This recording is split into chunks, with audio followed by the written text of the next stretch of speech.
Shalom. Puji Tuhan, pada saat ini kita akan merenungkan kebenaran firman Allah yang tadi sudah dibacakan. Dan kebenaran firman Allah ini saya akan memberi judul atau tema dalam perenungan kita, makna kematian Yesus. Makna kematian Yesus. Saudara, Bapak Ibu yang kekasih dalam Tuhan, kalau kita berbicara tentang kematian Yesus atau kematian Kristus, tentunya bagi kita sebagai orang percaya atau yang boleh dikatakan kita yang sudah lama menjadi orang Kristen, kata ini atau kisah ini bukan lagi merupakan sesuatu hal yang baru kita dengarkan.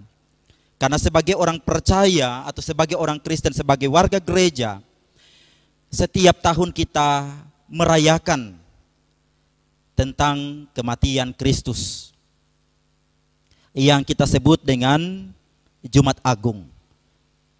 Nah, Bapak Ibu Saudara yang kekasih dalam Tuhan, kita pahami bahwa kematian Tuhan Yesus itu adalah untuk menanggung segala dosa kita. Kematian Yesus itu adalah sebuah rencana Allah yang dipersiapkan oleh Allah sendiri untuk menyelamatkan manusia. Tetapi sampai hari ini, apakah kita benar-benar mengerti apa makna kematian Tuhan Yesus bagi kita khususnya secara pribadi? Karena itu Bapak Ibu Saudaraku yang kekasih dalam Yesus Kristus, dari kebenaran firman Allah yang sudah kita baca ini, ada beberapa aspek yang menjadi makna kematian Yesus Kristus dalam kehidupan kita sebagai orang percaya.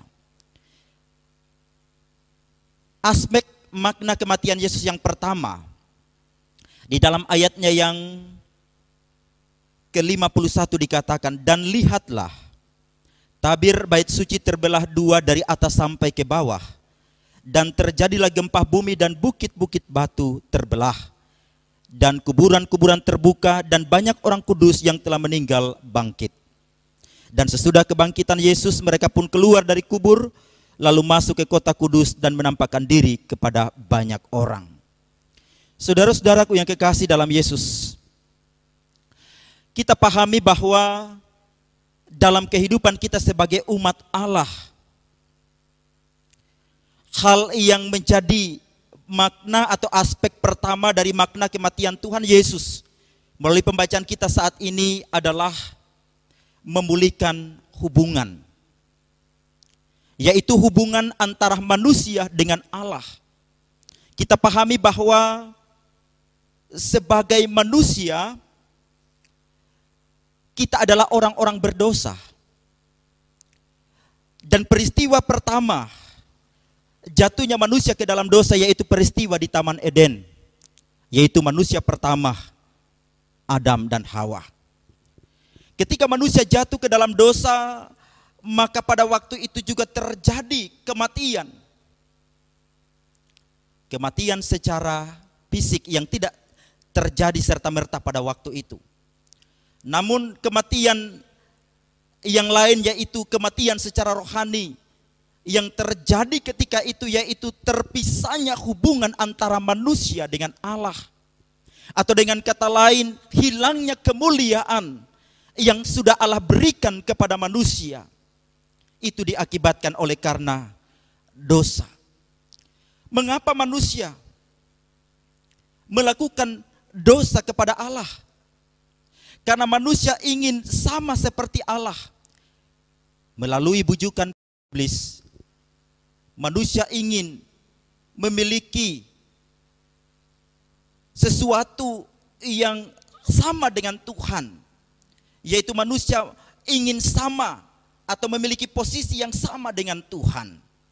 Oleh karena itu, manusia terbujuk dengan rayuan iblis untuk memakan buah pohon pengetahuan yang baik dan yang jahat yang ada di taman itu, yang seharusnya mereka tidak boleh memakannya karena itu adalah larangan Tuhan atas mereka.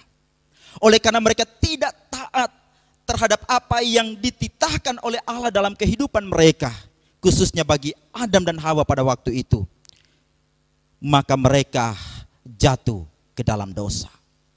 Saudara, Bapak Ibu yang kekasih di dalam Tuhan, akibat dari perbuatan dosa yang dilakukan oleh manusia, maka manusia itu telah kehilangan kemuliaan Allah, atau terjadi perpisahan antara manusia dengan Allah. Terjadi permusuhan antara manusia dengan Allah. Hilangnya kemuliaan yang Allah berikan kepada manusia ketika itu.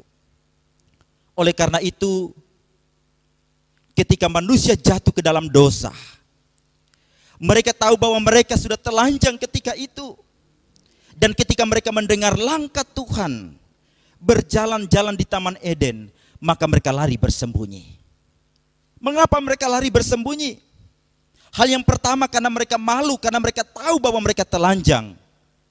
Dan yang kedua, karena mereka sadar bahwa mereka telah melakukan pelanggaran terhadap kehendak Allah. Bapak ibu saudaraku yang kekasih dalam Tuhan, tidak ada satupun niat manusia untuk mencari Allah. Bahkan ketika manusia itu telah melakukan kesalahan dan pelanggaran, tidak ada niat dalam hati mereka, dalam pikiran mereka untuk datang kepada Allah dan memohon ampun. Tetapi Allah lah yang datang dalam kehidupan mereka, menyapa manusia yang ketika itu manusia sedang dalam persembunyian mereka. Ketika manusia menyadari bahwa mereka telah melakukan kesalahan dan pelanggaran kepada Tuhan, maka Allah mengusir mereka dari Taman Eden, dan mereka harus hidup dengan susah payah, mengolah tanah, dan mereka harus mengeluarkan keringat atau berpeluh, baru mereka bisa mendapatkan apa yang mereka inginkan. Saudara, Bapak Ibu yang kekasih dalam Tuhan, seiring berjalannya waktu, ketika jumlah manusia semakin banyak, maka kejahatan di bumi ini pun semakin banyak dan semakin merajalela. Manusia bukannya datang untuk mencari Tuhan, tetapi manusia berusaha untuk terus menjauh dari Tuhan. Sampai pada akhirnya Allah pun mengutus para nabi-nabinya untuk menyampaikan pesan-pesan Tuhan kepada mereka, supaya mereka kembali, supaya mereka bertobat, dan supaya mereka kembali dapat menikmati kasih karunia Tuhan. Bapak ibu saudaraku yang kekasih dalam Tuhan, sebagaimana yang kita peringati pada hari ini, kita memperingati kematian Tuhan Yesus atau penyaliban Tuhan Yesus yang kita kenal dengan Jumat Agung. Kita tahu bahwa sebagai orang-orang yang percaya kepada Kristus, peristiwa kematian Tuhan Yesus bukanlah merupakan peristiwa biasa. Bukanlah sesuatu hal yang bersifat dongeng yang hanya terjadi atau sesuatu cerita yang dikarang beberapa ribu tahun yang lalu. Tetapi peristiwa ini adalah peristiwa yang benar-benar terjadi. Bapak ibu saudara yang kekasih dalam Tuhan, kematian Tuhan Yesus memulihkan hubungan antara manusia dengan Allah, sebagaimana yang digambarkan di dalam ayat yang ke-51 bacaan kita tadi. Dan lihatlah, tabir bait suci terbelah dua dari atas sampai ke bawah, dan terjadilah gempa bumi dan bukit-bukit batu terbelah. Saudara Bapak Ibu yang kekasih dalam Tuhan, Allah datang melalui Yesus Kristus ke dalam dunia ini untuk mencari setiap orang atau setiap manusia, dan mengembalikan hubungan yang telah rusak itu, memulihkan hubungan yang telah rusak itu. Dan cara Allah untuk memulihkan hubungan itu melalui pengorbanan, melalui penderitaan, melalui penyaliban, melalui siksaan yang sangat luar biasa yang diterima oleh Yesus. Yesus rela dan ikhlas menerima semua itu karena dia tahu bahwa tujuan dari penderitaannya itu selain adalah memenuhi misi Allah, dia juga melakukannya karena dia mengasihi kita dan dia tidak ingin kita manusia binasa. Saudara Bapak Ibu yang kekasih dalam Tuhan, dalam kehidupan kita masa kini, mungkin kita juga telah mengalami sesuatu dalam kehidupan kita. Mungkin dalam hubungan kita sebagai suami istri, hubungan kita dengan antara orang tua dan anak, antara saudara bersaudara yang mungkin kurang harmonis, atau terjadi sesuatu hal yang menyebabkan kita tidak lagi memiliki hubungan yang sama seperti dulu-dulunya. Bapak Ibu, ketika kita merayakan atau memperingati hari kematian Kristus yang kita kenal sebagai Jumat Agung, marilah kita merenungkan bahwa kehadiran Kristus atau kematian Kristus datang untuk memulihkan setiap hubungan. Baik hubungan kita dengan Tuhan maupun hubungan kita dengan sesama, hubungan kita dengan keluarga, hubungan kita dengan suami dan istri, hubungan orang tua dan anak, dan hubungan kita dengan sesama kita yang ada di sekitar kita. Itulah aspek makna kematian Kristus yang pertama dan aspek makna kematian Kristus yang kedua. Di dalam ayat yang ke-52 dikatakan, dan kuburan-kuburan terbuka dan banyak orang kudus yang telah meninggal bangkit. Dan sesudah kebangkitan Yesus mereka pun keluar dari kubur lalu masuk ke kota kudus dan menampakkan diri kepada banyak orang. Saudara yang kekasih, aspek makna kematian Yesus yang pertama tadi adalah memulihkan hubungan, dan yang kedua adalah menghidupkan pengharapan. Aspek makna kematian Yesus yang kedua adalah menghidupkan pengharapan. Saudara Bapak Ibu yang kekasih, ketika manusia jatuh ke dalam dosa, manusia telah kehilangan pengharapan. Tidak ada lagi jaminan keselamatan, tidak ada lagi jaminan untuk memperoleh kehidupan yang kekal. Tetapi melalui kematian Kristus kembali membangkitkan dan menghidupkan pengharapan kita. Bahwa Yesus yang kita peringati kematiannya bukanlah Yesus yang mati untuk selama-lamanya. Tetapi Yesus yang kita peringati kematiannya hari ini adalah Yesus yang telah mengalahkan maut dan bangkit dari kematian itu. Oleh karena itu, karena Yesus telah mengalahkan maut, karena Yesus telah dibangkitkan dari kematian, maka setiap orang yang percaya kepadanya juga memiliki pengharapan bahwa ia akan memiliki dan memperoleh kehidupan yang kekal. Bapak Ibu Saudara, dosa membawa kita kepada maut. Dosa membawa kita kepada kematian yang kekal. Tetapi kematian Kristus kembali menghidupkan pengharapan kita akan kehidupan yang kekal bersama dengan Bapa di sorga. Karena itu saudara-saudaraku yang kekasih dalam Tuhan, kalau sampai saat ini kita tetap percaya kepada Kristus, bersyukurlah. Dan jangan meninggalkan iman kita hanya oleh karena tawaran-tawaran dunia ini, oleh karena kenikmatan-kenikmatan dunia ini. Ada begitu banyak hal yang bisa mengiming-iming kita, yang justru membawa kita kepada perilaku yang meninggalkan Tuhan atau yang menyimpang dari kehendak Allah. Tetapi marilah kita lebih setia dan lebih bersungguh-sungguh di dalam Tuhan. Karena kepercayaan kita kepada Tuhan dan melalui kematiannya bagi kita, itu menghidupkan pengharapan kepada kita. Sehingga setiap orang yang percaya kepada Tuhan tidak binasa, melainkan beroleh hidup yang kekal. Itulah aspek kedua dari makna kematian Yesus. Kemudian aspek ketiga dari makna kematian Yesus.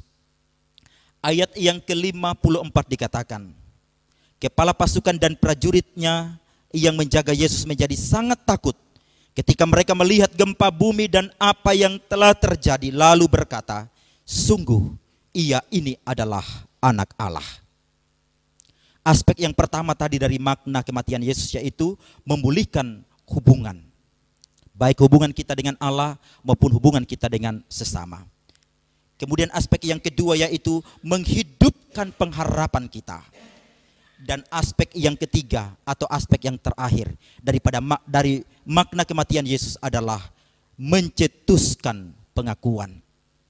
Di dalam bacaan kita tadi, para prajurit-prajurit yang menjaga Yesus ketika Yesus tergantung di salib, ketika terjadi sesuatu yang tidak pernah terjadi sebelumnya terhadap orang-orang yang mati, yaitu tanda-tanda alam melalui gempa bumi, maka tercetuslah sebuah pengakuan bahwa Yesus ini benar-benar anak Allah. Bapak Ibu Saudara yang kekasih di dalam Tuhan, Ada banyak orang-orang yang di sekitar kita. Mereka memang mengakui bahwa Yesus itu adalah anak Allah. Tetapi mereka tidak percaya bahwa dia adalah Tuhan. Mereka tidak mengakui bahwa dia adalah juru selamat yang akan menghakimi dunia ini. Sehingga mereka hanya menyebut Yesus sebagai nabi. Tetapi bagi kita sebagai orang percaya, kita harus pahami bahwa kita juga harus memiliki pengakuan bahwa Yesus adalah pribadi yang memang diutus oleh Allah sendiri, yaitu Bapanya. Dan dia juga adalah Tuhan atas kehidupan kita. Dan karena dia adalah Tuhan atas kehidupan kita, maka kita ini adalah hamba-hambanya sekaligus sebagai anak-anaknya. Sebagai hamba-hamba daripada Tuhan Yesus sendiri, maka kita adalah pelayan atau seseorang yang harus melakukan panggilan kita untuk melayani. Melayani dia melalui pelayanan kita terhadap sesama. Ada banyak bentuk pelayanan yang dapat kita lakukan. Bagi kepala keluarga, melayani keluarganya. Bagi istri, melayani suami. Bagi anak-anak, bisa melayani orang tua. Dan bagi kita sebagai hamba-hamba Tuhan atau sebagai apapun kita, dalam kapasitas kita masing-masing dan dalam profesi kita masing-masing, kita ini adalah sebagai pelayan-pelayan Tuhan. Lakukan setiap tanggung jawab pelayanan kita dengan sukacita, dengan penuh penyerahan diri secara total kepada Allah. Karena pelayanan yang kita lakukan kepada Tuhan adalah salah satu cara kita untuk bersyukur karena Tuhan sudah menyelamatkan kehidupan kita. Kita melayani Tuhan bukan supaya kita diselamatkan, karena pelayanan kita kepada Tuhan karena kita sudah diselamatkan dan kita sudah menjadi milik Kristus. Karena itu kita perlu memiliki ketaatan untuk melakukan kehendak Allah di dalam kehidupan kita. Kita harus memiliki pengakuan bahwa Yesus adalah Tuhan dalam kehidupan kita. Dan kita adalah hamba-hambanya yang harus senantiasa setia melayani Tuhan sampai akhir hidup kita. Itulah 3 aspek makna dari kematian Yesus. Yang pertama yaitu memulihkan hubungan kita. Yang kedua adalah menghidupkan pengharapan kita. Dan aspek makna kematian Yesus Kristus yang ketiga adalah mencetuskan pengakuan bahwa Yesus adalah anak Allah atau Tuhan dunia ini. Tuhan Yesus memberkati kita. Amin.